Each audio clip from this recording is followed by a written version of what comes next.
Attunement is absolutely essential both in adult relationships, but especially with your children, because what happens is when we don't attune with our children, sorry, first of all, explain what attunement is. Attunement is when you fully try your best to step into these shoes of what it's like to be another person. You're paying attention to and you're present, and you try and feel how they're feeling. Like, what are they going through? What's this person feeling? What do they want, feel?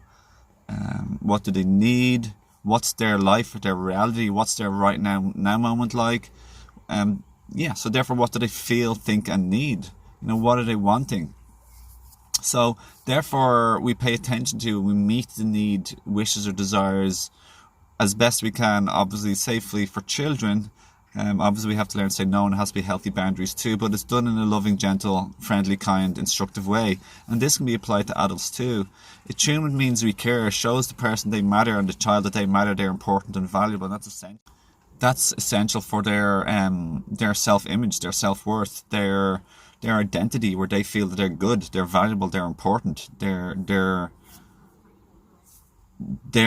self-worth, that they don't have a. So the opposite, when we neglect someone emotionally, mentally, and also with our presence, we ignore them, we don't pay attention to them, we don't look what they're doing, we don't hear them when they're talking to us, a child, for example, even a human being or our partner. In the biggest test ever done on adult relationships between partners and couples, the most number one predictable outcome of divorce within a year or success was when the partner would come and they'd say something, the other partner would actually attune to them, pay attention to them. They didn't even use the word attunement, but they would listen, they would look, they wouldn't just dismiss or ignore or diminish or put down what they were thinking, feeling, or going through. For example, if the person came home and said, "Hey, your partner, I'm feeling pretty tired now after work," or whatever else, the person who was at home, the parent didn't say, "Well, I've been at home all day, like, how come you're so tired?"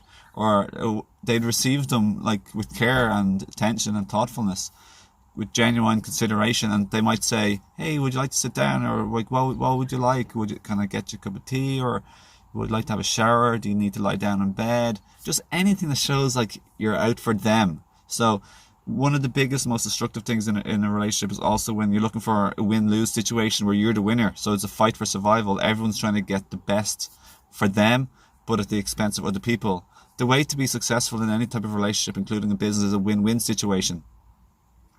So you take someone else's well-being as part of you. So their well-being becomes your well-being or lack of well-being becomes their well-being or lack of well-being.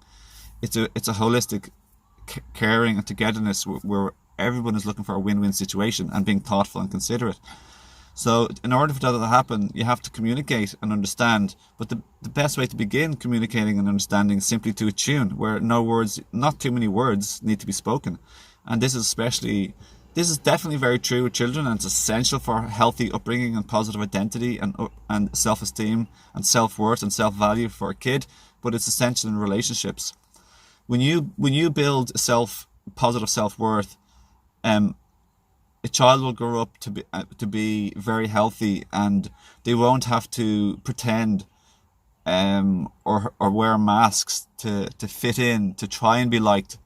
Because when you aren't attuned to and you're emotionally neglected and not paid attention to and not engaged with as a child, and when you're dismissed or put down or etc., like I was describing, the child then obviously takes it upon themselves. This is how a child works. It's it's their fault. It's because they're not good enough. They're bad. They're wrong.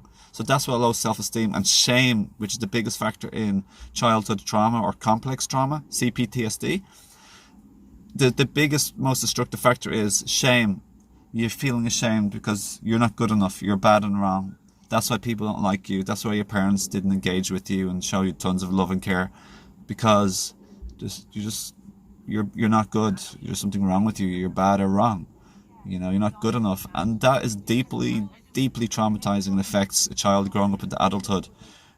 And what happens then when the child growing up in this type of environment is, often is the case, because their needs, wishes and desires and emotions and fears have been dismissed, they try to fit in and survive. They try and survive by fitting in, and they try and become a people's pleaser. Often is the case where they neglect their own wishes, needs, and feelings, because that's what their primary caretakers did to them, and they have it's underlying now in their emotions and in shame that they're not good enough, or that they're bad and wrong. So in adult relationships, then they will also have this fear and feeling that others are easily going to reject them, and even if the others are actually kind to them or say positive words, often is the case the person with deep shame, because it's such an inbuilt deep-seated thing of shame and low self-worth and low value, that we're not valuable, and that's the only reason why our parents or caretaker didn't love us to the moon and back and pay so much attention and respect and love us when we were emotional in any way, shape or form. Even if somebody does say a positive word like "you're great" or "you're awesome" or "you're looking really good," the person with CPTSD or complex trauma and shame will then feel like, they're just saying it, you don't really feel that about yourself, so it couldn't be true, they're just saying that because nobody said it to you when you were a child. In fact, usually people with like a lot of complex trauma or childhood wounds, is they were actually scolded, criticized, spoken to harshly, abused, abandoned, let down, rejected, dismissed over and over and over and over again. And that's what CPTSD is, complex trauma. It's over and over, not just one trauma, but many, many, many harsh, unsafe and dangerous and abusive moments in your life. It's complex, not just singular, and it leads to a complex adulthood and a complex relationships, challenging ones that are complicated because there's so much inner healing to do and to unravel and to understand. So yeah, that's why it really is essential to attune to your partner, to attune to your children. And when you attune more, you're looking for deeper understanding. Like a lady said to a man, and this is in some of the teachings I've been watching and learning from. A man or a woman, like a woman doesn't want a man to say "I love you." The woman wants a man to say "I understand you." That's more in line with attunement and going deeper, because loving without understanding, it's not a deep love. It may not even be real love at all.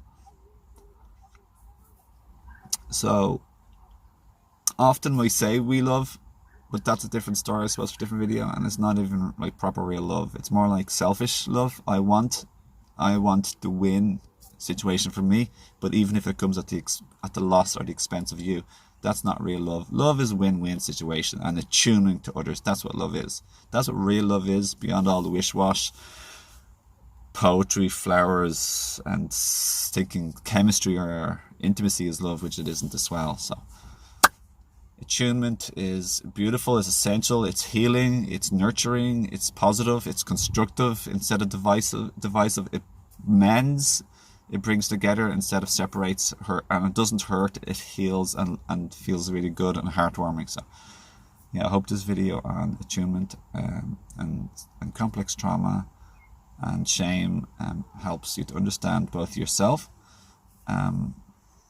So yeah, the very last thing I want to say is, like, when you have complex trauma, you wear masks, right? You feel like the real self you isn't good enough. It never was good enough. It was never loved and accepted. So you have to pretend or hide the real version of you, your real wishes, needs, and desires and emotions, and then you have to portray or put up a mask, wear a front, and put up a mask, wear a mask of who others will like and approve and accept, or agree with, or you might fit in, and that's like devastating. And that's you're never gonna be liked for who you are, because you're never even shown who you really are in terms of what you feel, think, or need, or want. So yeah, blessings and love to you and all of us on our journey and our healing path and expansion. And all hardships are ultimately also lessons.